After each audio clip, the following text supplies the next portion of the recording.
Alright guys, welcome back to Strong Successful Male. So for today, I'm going to hear this great story that was sent in from a subscriber.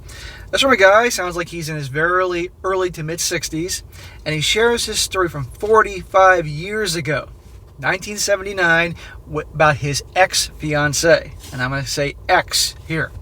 And how he met her, he was young, inexperienced, and quickly got engaged, which was a terrible mistake, and all the BS and drama he dealt with her, but more importantly, her mother and family, and how that mother of hers, as he refers to as Diablo, as the devil, really made things a living hell for him. But you're going to see our guy here, eventually, things go too far, and will have the last laugh on many fronts in his life. And that'll be a really good one to go over here, guys, to show you a lot of things I talk about. That, number one, the same crap that happens now at 2024, or in 2020 when I started this channel, happened back then 45 years ago. Women are the same. They're the same. Men are the same. Same type of thing. And covering all sorts of important lessons about not rushing into marriage, red flags, that whole type of thing. But also, so importantly, is a woman's family. You must pay attention what her family's like, because she can be great. But if her family are a bunch of wackos or controlling or stick their nose in your business, it's going to be a big problem. But also this story is going to show you, and as I said, we'll eventually end on a high note, that a guy can go through hell, learn from his mistakes and bad experiences, and turn things around and have a fantastic life. And enjoy watching the people that did him wrong live in shit the rest of their lives, because that's what usually happens to these type of people. So it's a longer story, guys, but I think you definitely will enjoy this one. He says, "Hello SSM. I do hope that you're taking new stories. Here's my true story from a time in 1979, and I don't see much change from it from what you're reporting through 2024. In the mid-1970s, teenage sports injuries took me out of any hope to play at the collegiate level, so I took up dancing, mainly to meet women and stay in good physical condition. My family moved to a small Central Florida town in 1977 from New York City, and I was quite the accomplished disco dancer, which was big at the time." This is John Travolta writing in. "So I had a lot of female dance partners. Some were girlfriends, and some just wanted to dance when we met up at the club. It was not a matter of whether or not I liked disco, but it was a great way to meet a lot of emotionally starved women. We always had a great time on a Friday and Saturday nights at the club. Hey man, different time period, but if you had fun, and you got chicks, and you got laid, so be it. It was late 1977 in a community college class where I met, let's call her Karen." Interesting choice of names. "We were both 19 years old. She was very pretty and had a great smile and figure, etc. And we hit it off. I asked her out and we had such a good time that we continued. Our dates were not only going to dinner, which I paid for while also working 2 jobs, in addition paying for my own tuition in a car, but also went for long walks, long conversations in my car, Disney World, etc. We're hitting our relationship out of the ballpark. Well, if you're buying her dinner and all these things, and I'm sure you're paying for everything else, I certainly hope you're getting some at this point, my friend. Well, after about 5 months, things began to get pretty serious between us. Our conversations were about the future, including sex, kids, a home, education, careers, etc. Hold on. 5 months of dating, are you telling me that your conversations also included sex? I gotta spell it out here because this is YouTube and they're crazy guys. You haven't gotten any yet? I would have been out of there after about 3 or 4 dates if I wasn't getting darn close to, the kind of things people talk about when their relationship turns to longer-term projections. We seem to be very compatible, and she treated me like a prince during this time." Notice it says during this time. "She agreed with a lot of the ideas I had, and she followed up with ideas of her own that sounded good to me. I lived with my parents, who were retired with serious medical problems. They never charged me rent, and I helped them around the house and financially whenever I had built up any savings." Well, you're a good son. "At that time, Karen's parents treated me fine. I found out later they were just tolerating me. They invited me to dinner, church, and to play cards once in a while. We had a few laughs, and they seemed to be a good family. Her little sister, let's call her Debbie, turned out to be the best one of all of them, and only 15 years old at the time. I recall several times when Debbie hinted in warnings to watch out for her older sister Karen. I took it as a young jealous rivalry, and he says, wow, was I later proved wrong. Yeah, you're going to see the younger sister here really is the good sister. If she wasn't older, if she was much older, I would say, if she was, 18, I would say go for her. After a year together, I went to the University of Florida and commuted from my home in Ocala. I took on 2 jobs to help with the extra cost of commuting, maintain my old used car, as well as the increase in tuition, books, etc. I also took on student loans because the university costs were much higher than that of a community college. Karen completed her 2-year degree and began full-time work in a low-level position. We saw each other every weekend after work and completing my school homework and on my days off. As we grew closer, her parents became more concerned with our relationship. Well, if they were so nice to you and wonderful, then why are they so concerned? This goes back to him saying they were tolerating him. That was a red flag, but to a nearsighted man, I couldn't say this crap. You were young. End of story. You were young, you were in love, and this was the late 1970s. You didn't have fucking YouTube. You probably had, at best at home on TV, you had 3 channels. Finally, one day, about 14 months into our dating, only each other, I proposed to her and presented her with an engagement ring. 14 months? Smack! God's sakes. Why? You're all like 20 years old, maybe 21 at this point. Now, guys, this is the late 1970s. Marriage came quicker, definitely back in those days, as I have heard, you know. But generally, people that were younger were vastly more mature than they are today. I mean, your typical 20, 21-year-old, they act like a bunch of fucking 5th graders like they were back then. I'm not saying all, but a lot, guys. I got her the engagement ring. It was a 1/4 carat diamond ring, and it was all I could afford at the time. That ring was pretty expensive since I was working part-time minimum wage jobs, earning $1.60 per hour before taxes. She didn't like the size of the ring, but accepted my marriage proposal. I'd be like, bitch, I just gave you this ring with my part-time job making $1.60 an hour. I know $1.60 before taxes purchased a lot more in 1979, 1980. But still, if she really loved you, she'd be thrilled regardless. You could give her the, remember the old gumball machines? You can get prizes and toys, and you get like a fake ring. Little girls would get the fake rings and put them on their fingers like Mr. T. You could have given her that, and she'd be thrilled to marry you. Already she's bitching about this. I should have seen this as a red flag, but this young fool didn't. He says, love is not blind. Men just need to open their eyes and focus on getting a thick pair of glasses. But I promised him more after we were married and when I started earning more money for my career. When her parents were told about our engagement, they were very upset.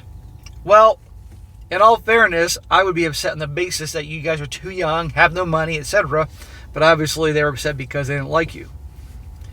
Another red flag. I overlooked and hoped they would eventually come around. Yeah, right. How damn naive I was. One day her father told me he didn't like my Greek background. His background was Dutch. When I asked why, he told me Greeks were too close. I couldn't believe my ears when he said that. I got hot and angry, but it was a controlled anger. When I asked her father, isn't that what you want for your daughter? He emphatically said no. That blew me away, thinking he was joking. My laughter only served to enrage him. Really? He's pissed off because you're Greek? I used laughter to keep me calm. I could have easily beaten the crap out of this little boy with a man's head, but that would have put me in jail. Considering I love my freedom, that was not an option. Her dad then disclosed how he had problems with his siblings, and I told him that was his problem. We argued, and I carefully chose my words, telling him families are not perfect, but I have a close family, and Karen seemed to be fine with that. Well, remember, guys, what I tell you all the time, you don't just screen the girl, you screen her family. You see what they're like. Do they have a good, loving, healthy situation going on there? And then how do you get along with them? And if there's turmoil from the get-go, or at least turmoil the second you bring up marriage, major red flags here. But this dude, our hero here, was in love. He didn't like the conversation, so he immediately dismissed me and walked away with his tail between his legs. I was getting very, very concerned. After that, he wasn't speaking to me except for superficial greetings. He was such a wussy that he let his wife do the talking after that. Yeah, he's a pussy. Being around her dad made me so thankful for having a real man for my father, who showed me and taught me how to be a real man, husband, and father. This is where it gets very interesting. Her mom, let's call her mother Diablo, because I truly believe she was the devil's daughter. Wouldn't it be Diabla? But I'll call it Diablo. She was a very controlling, attention-seeking, manipulative wench who nagged her husband to death. She was healthier than a horse, but always cried how God was punishing her and keeping her sick. What a farce. Bad actress. I saw right through this and tried to expose how her mother was using this act to control her, but Karen ate it up and tried to comfort Diablo every time she wailed in fake pain. Debbie saw the BS and secretly came to me several times and laughed as she mocked and acted out of her mom's drama queen act. This is the little sister. I like this little sister. She's hilarious. After the engagement, I also saw a notable change in Karen's behavior towards me. Her mother would have talks with her about after Karen and I met, and once had many discussions on life's issues. Diablo listened to her, and then by twisting the meaning of our conversation, she convinced Karen and made it look like I was some sort of perverted, controlling man. Karen would then later come to me with this crap, saying, "Remember our conversation the other day about whatever topic we discussed?" Then she would say, "Well, Mother said," and she proceeded to tell me what Diablo's commandment was. And this way I'd say, "I don't care what your mother thinks. This is between us. It's not your mother's business about goings-on and things in our relationship. And I'd appreciate you keep our lives private. And if you don't, we have a major problem." She said here, after 3 months, after 3 mother saids, I had enough and decided to arrange a come-to-Jesus meeting with Diablo. The following were just a few of the topics that Diablo put her 2 cents in and brainwashed Karen with. Now listen to this. This is my point about these mothers. Number 1, don't have blank sex. Now I don't know what he means by blank. It could be oral, it could be backdoor. I don't know what he means. Blank is code for something. That's what animals do. What damn nerve. Diablo just got into our bedroom privacy. I'm not a perv or a twisted S-word guy. I'm a very normal man with a high drive and believe my woman I decide what's best for us. Number 2, Karen's money belongs to her. I'm supposed to provide everything, but whatever Karen earns stays in her personal account. This is like today. What's her money is hers, what's your money is ours. That type of scenario here. 3, do not have any children. Raising this in this demonic atmosphere is unhealthy. I had it. The friggin' gloves came off. Karen told me to be nice to Diablo. I said, I'll be as nice as I can to a wretched person who's trying to rule my married life. I countered Diablo's stupid bullshit and explained to Karen what my parents' advice was on marriage. Number 1, whatever goes on in your bedroom is between you and your wife, no one else. I 100% agree. Guys, you married guys should be fucking gossiping about what you and your wife do. Although, if she's a good wife, she doesn't gossip to her friends how big your package is, how fast you finish, what your favorite position is, hopefully. Number 2, my parents said marital problems are settled between you and your wife. No third party should ever be involved. Exactly. Number 3, everything you have belongs to both of you. When you're married, you're one entity. When I met with Diablo, we sat down at her kitchen table to discuss the issues. Bro, I wouldn't have discussed shit with her mom. I would have been out the door. There'd be an SSM-shaped hole in the wall, me running through that wall to get away from these people. Because this is just, the mother's always going to have a negative influence. The daughter's easily swayed by her. The dad doesn't like you. This is just a terrible situation. But again, you were young and in love and you didn't know any better. So we had a sit down with Diablo, and he said, what kind of sex? I told Diablo to stay out of my bedroom, but if she wanted to, I could visit her and her husband and give them some advice to spice up their relationship, since her hen-picked hubby looks so unsatisfied. Ha!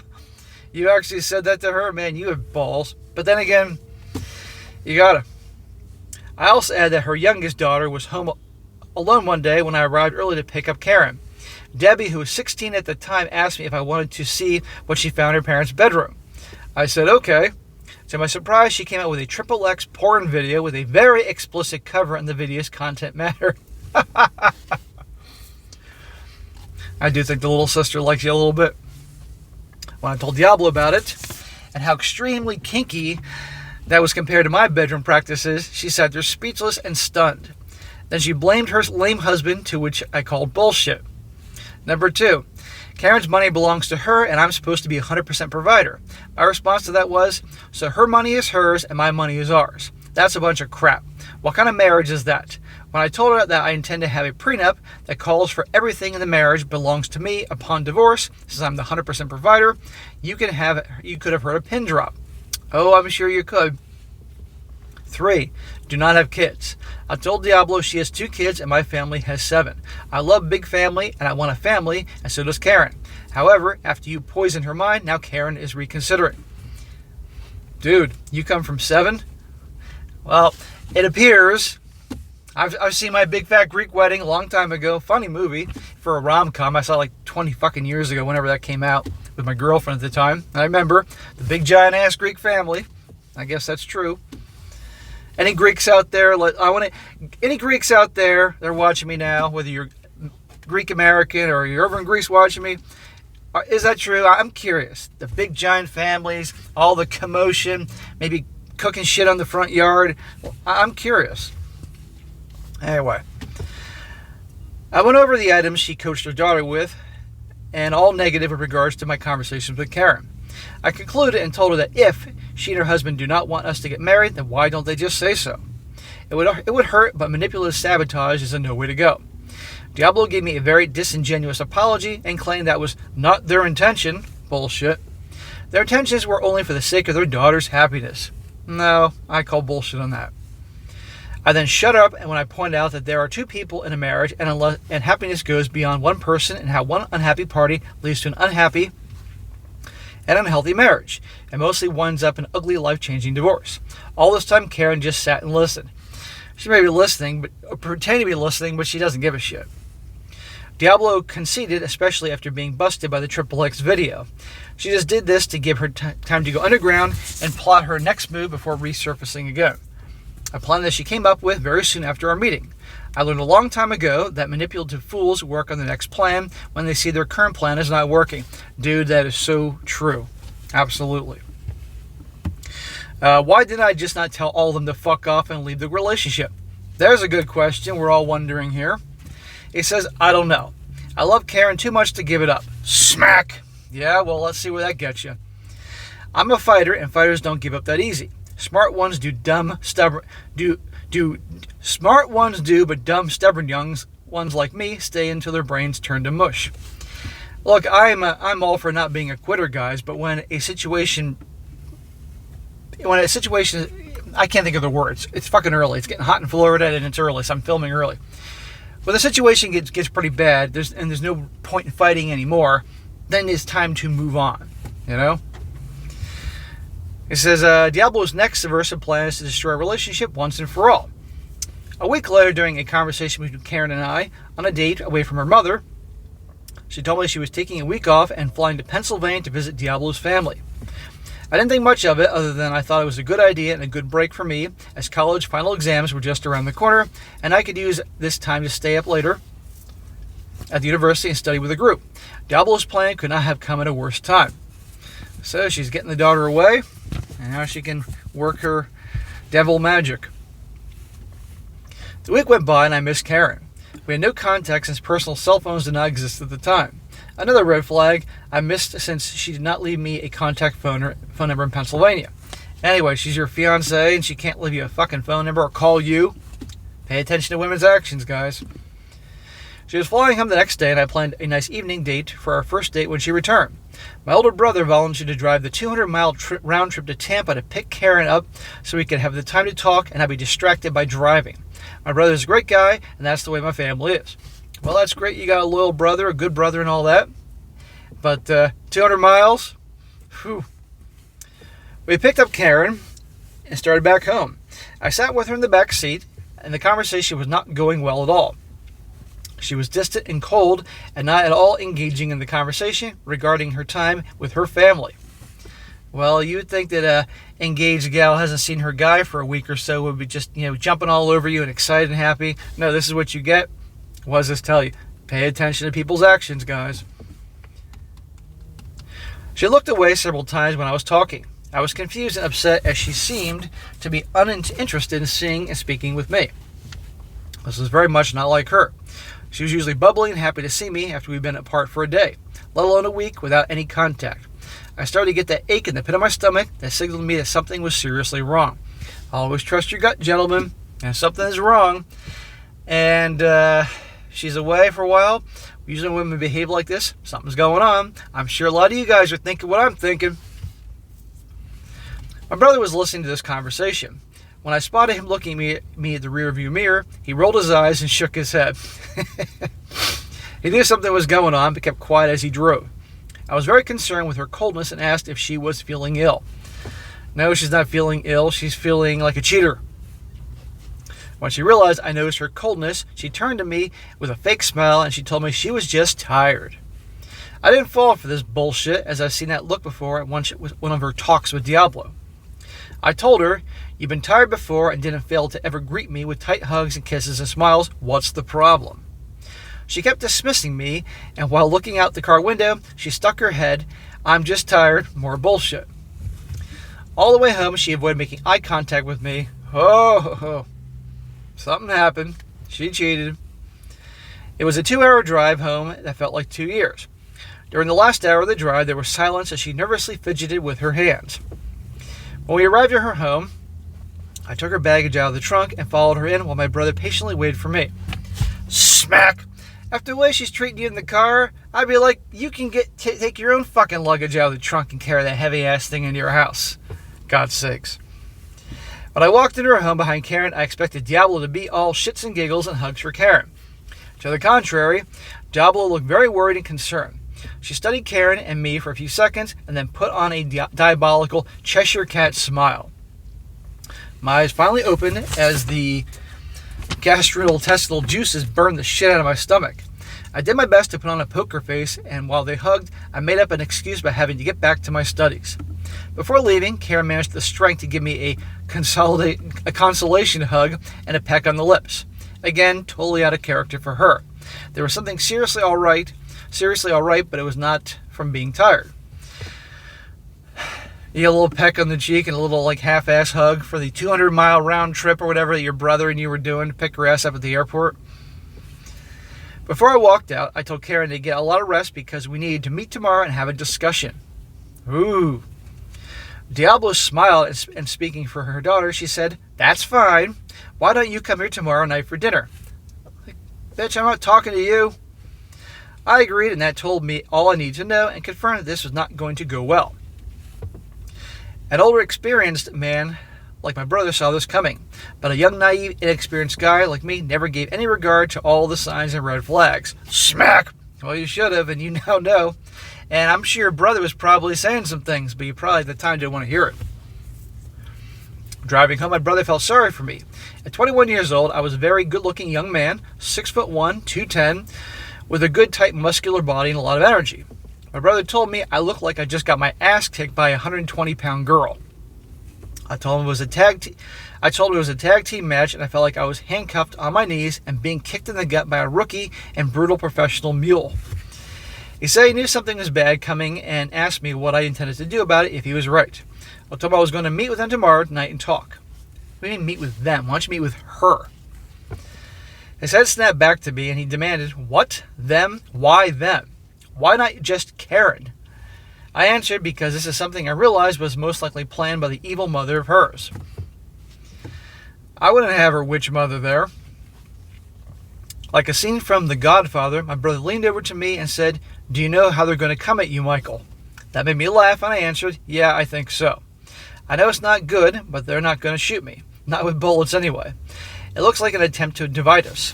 I'm pretty sure her mother concocted something here, and I'm pretty sure that she raised the bar in her scheme. I'm very upset, but I'll handle it." Well, you handle it the best way you can. And good quote from The Godfather. Again, why the hell are you still with this broad? She could be the greatest girl in the world towards you, which she's not, but with all the crap that with a mother, it's just not worth it. So my brother helped me by keeping me laughing, which helped simmer the burning in my stomach by jokingly saying, "Don't worry, you can count on me to help you bury the bodies. Thank God for giving me a great guy like my brother. Your brother sounds cool." Now on to the meeting. The following evening, I met with her and her family for dinner. Nothing special was served, but what was served to me afterwards was a shit sandwich. I didn't have much of an appetite in anticipation of the after-dinner conversation. So you get there and you're waiting to having this fucking shitty meal. They obviously cooked you a shitty meal. And you're just waiting and waiting and waiting to have this conversation. I didn't have dinner. Why you didn't just freaking tell your girl, no, we're going to talk first thing tomorrow morning if she wasn't going to talk that night. Instead of waiting on their terms, on their turf, and with her and her witch mom. Terrible idea. I know you know now. Karen was quiet and cold and didn't make much eye contact with me. But when she did, it was a look of anxiety. Her parents were cold, but her younger sister Debbie kept nodding her head and looking at me with an expression of sorrow and a look that could only be interpreted as, sorry, but I told you so. Younger sister, okay, so younger sister's probably 18 by now. I mean, at the very least, if you're going to date one of these sisters, let be the younger sister. She's cool. I hope she was pretty. I'm guessing she probably was. But, yeah, the younger sister warned you early on. Dinner was over and Daddy Wussy and Debbie left the table. When Debbie walked past me, she looked unhappy as she gave my shoulder a gentle squeeze before going to her bedroom. The scene is set. It was the quiet calm before the storm.